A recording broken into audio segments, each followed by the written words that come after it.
नमस्कार मंडळी. नागपंचमी आली की ज्वारीच्या लाह्या ह्या बनतातच. तर चला ज्वारीच्या पौष्टिक लाह्या कशा बनतात हे बघूया. गॅसवरती कढई ठेवली आहे. ती चांगली गरम करून घ्यायची.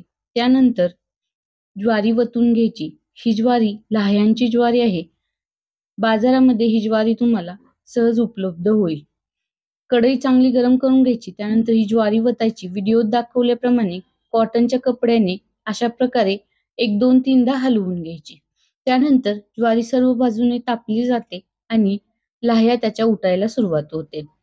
तुम्ही यावरती लाह्या उठताना झाकणही ठेवलं तरी चालेल.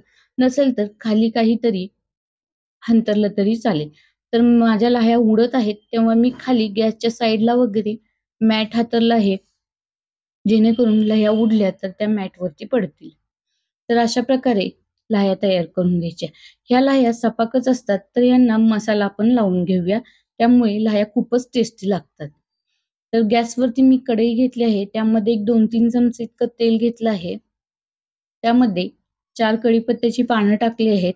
कच्चे शेंगदाणे टाकलेत. छान कुरकुरीत होईपर्यंत आपल्याला शेंगदाण्यांना भाजून घ्यायचं आहे. कच्चे शेंगदाणे मी वापरलेले आहेत. एकदम क्रंची शेंगदाणे होतात.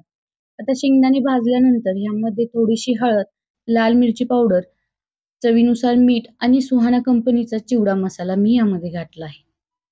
गॅस मंद आचेवरतीच ठेवायचा. मसाला घातल्यानंतर मसाला एखादा सेकंद परतून घ्यायचा आणि लह्या त्यामध्ये ओतून छान मिक्स करून घ्यायच्या. मसाला सगळा लह्यांना लागल्यानंतर आपल्या मसाल्याच्या लह्या एकदम परफेक्ट अशा तयार होतात. मसाल्याच्या लह्या चवीला इतक्या छान लागतात आणि विशेष ह्या पौष्टिकही आहेत. ही रेसिपी तुम्हाला कशी वाटली हे नक्की कमेंट करून सांगा आणि चॅनेलला सबस्क्राईब करायला अजिबात विसरू नका.